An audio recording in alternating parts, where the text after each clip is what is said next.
Okay, now video number 2. What I've done is I have sanded down the inner wheel from the torque thrust. I've sanded the back down until the hub from the original Cutlass wheels goes in from this way. It's actually a tapered hole in this.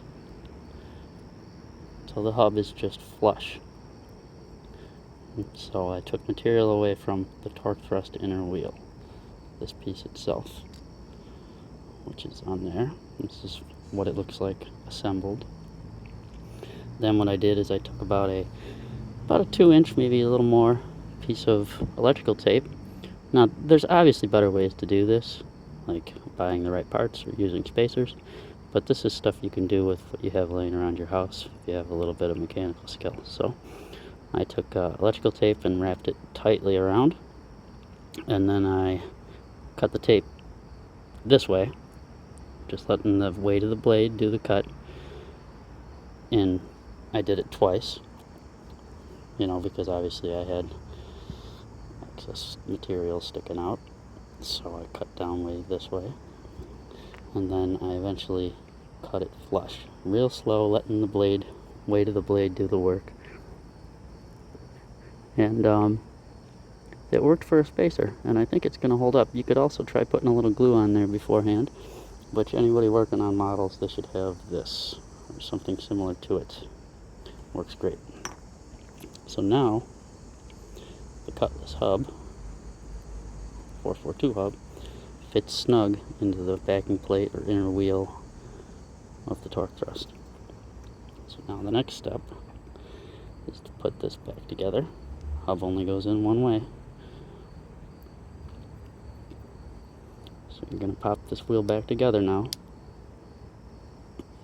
And you're going to take this glue. Be real careful not to get it on the hub, the piece that rotates. I'm just going to dab it on the tip of each one of those little studs.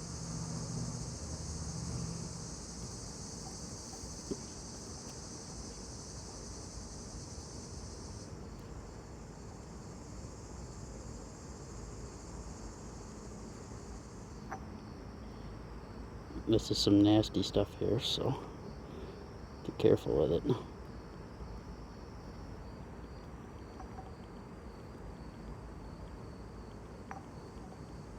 If you can make a little puddle like that, that's always good.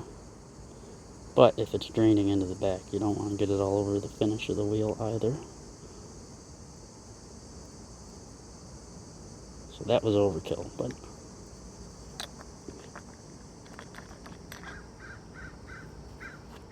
now that's probably already dry.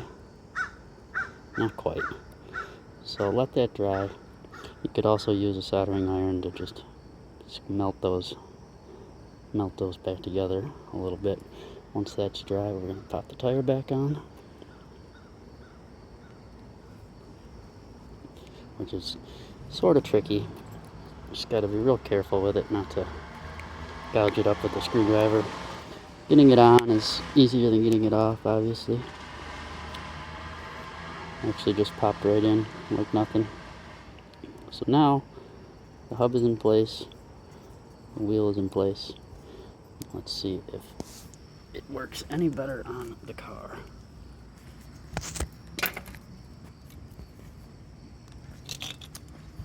This guy's still got the original plastic on it.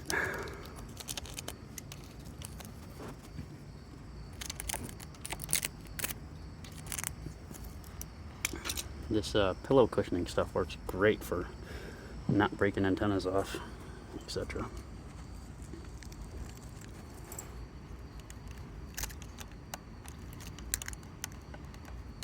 Okay, this might be a two-hand job. Moment.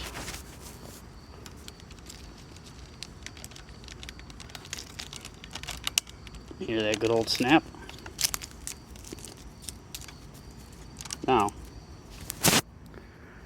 that is it. The wheel is on. Let's see how much it wobbles. That is the full wobble of the wheel. So that's probably down to me needing maybe another 1/2 inch of electrical tape, and that's it.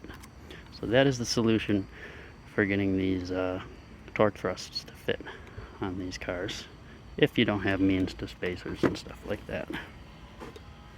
I hope this video helps somebody.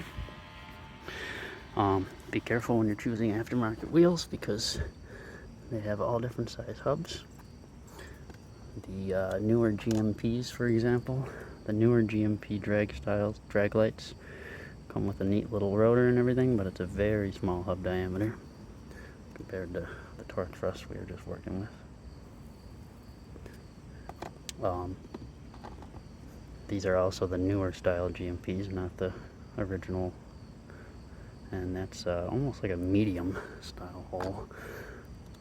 These are the originals, the G1800 255. Don't quote me on that. And they have the bigger hole, which is nice, but these are hard to come by. And these guys, also kind of a medium hole, so you kind of got to do your homework. You know, they're not all just interchangeable, which is to be expected, but I'm going to post a link in my video to a web page that has a lot of information on wheels. And they go through where the different styles can be found, what cars they came on, the dimensions as far as overall tire height and width, and some of them have the inner hub diameters and stuff, which that's the important stuff. Obviously you always want to go smaller on the hub than what you're dealing with if you can. It's easier to make the hole bigger than it is to make it smaller. So that, and